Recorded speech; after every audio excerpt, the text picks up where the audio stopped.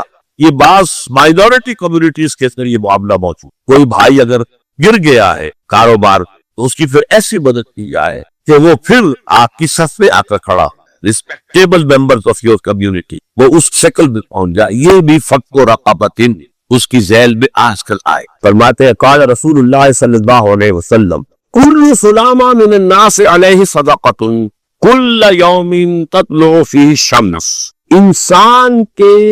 انسانوں کے ہر جوڑ پر ایک صدقہ واجب ہے. ہر روز جو طلوع ہوتا ہے تو ہر جوڑ کا صدقہ. یہودی کا جوڑ ہی اگر لاک ہو جاتا، آج صبح آپ اٹھتے ہو یہ لاک نہیں تو کیا ہوتا، گھٹنا لاک ہو جاتا، کوہنی لاک ہو جاتا. صبح کو انسان اٹھے کہ میں بھلا چنگا ہوں. کل یوم تطلع فیہ الشمس. ہر دن جس میں کہ سورج جو ہے طلوع ہوتا ہے اس میں ہر جوڑ پر ایک صدقہ واجب. اس کو شیخ سعدی نے بہت اونچے سے کہا ہے. ہر سانس جب انسان کے اندر جاتا ہے موجب تقویت ہوتا ہے. تو آکسیجن گئی، قوت ملی، اسی کو برن کریں گے انرجی ملے گی. سانس باہر نکلتا ہے، یہ صفائی کا ذریعہ بنتا ہے. کاربن ڈائی آکسائڈ اور بہت سی چیزیں نکل گئی. بس بر ہر نفس 2 شکر واجب. ہر سانس پر 2 مرتبہ شکر کرنا. ہر سانس اندر گیا موجب تقویت، باہر بنا موجب تنفیح.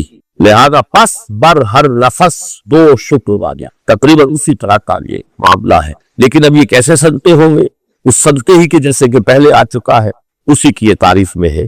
تعدل بین اثنین صدقۃ. 2 آدمیوں کے درمیان عدل کراؤ، فیصلہ کرا دو عدل کے ساتھ، یہ بھی صدقہ ہے. تعین الرجل فی دابتہ فتحملہ علیہا اور ترفع لہ علیہا متاعہ صدقۃ. اور تم مدد کرو کسی انسان کی اس کی سواری کے معاملے میں کہ اسے اس پر چڑھنے میں مدد دو، یا یہ کہ اس کی کوئی چیز اس کا سامان نیچے سے اٹھا کے پکڑا دو.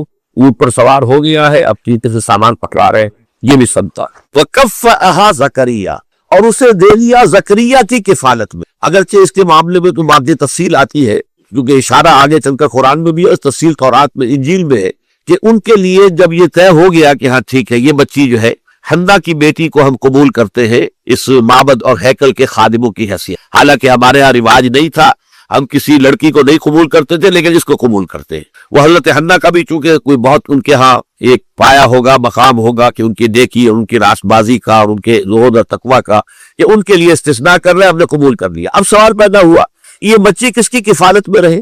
اب جتنے بھی بڑے بڑے کاہن وہاں موجود تھے ہر ایک چاہتا تھا کہ میں اس کی کفالت کروں گا، یہ میرے زیر تربیت رہے گی. اس کے بعد انہوں نے باقاعدہ پھر جو ہے قرآن اندازی کی. قرآن اندازی میں پھر حضرت یہ زکریا کا نام نکل آیا. اور حضرت زکریا جو ہے ان کے سگے خالو بھی تھے، حنہ کی بہن ان کے گھر میں تھی. تو حضرت زکریا کو اللہ تعالیٰ نے، اللہ فرما رہے ہم نے اسے کفالت میں دے دیا زکریا کے. یعنی وہ تفصیل یہاں بیان نہیں کی گئی کہ کس طریقے سے ہوا ہے، وہ چونکہ قرآن اندازی کے ذریعے سے ہوا ہے. قرآن کے فیصلہ بہر اللہ تعالیٰ کرتا ہے جس کے نام پر قرآن نکلا. وَكَفَّلَهَا زَكَرِيَّا. اب یہ کہ اس لمبی داستان کو مختصر کرتے ہوئے بات ہو رہی ہے. اب گویا کہ حضرت مریم بڑی ہو گئی ہے، سمجھدار ہو گئی ہے، ان میں شعور پیدا ہو چکا ہے، جوان ہے. کلما دخل علیہا زکریا البحراب.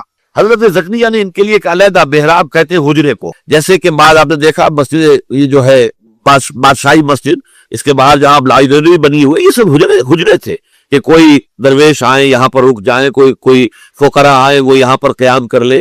تو یہ سارے اس طرح کا حجرہ جو ہے وہ حضرت مریم کے لیے بھی علیحدہ سے تعبیر کر دیا گیا ہیکل کے ساتھ. اور اس حجرے کے اندر جب بھی حضرت زکریا جاتے تھے کلما دخل علیہ زکریا البحراب وجد عندہا رزقا.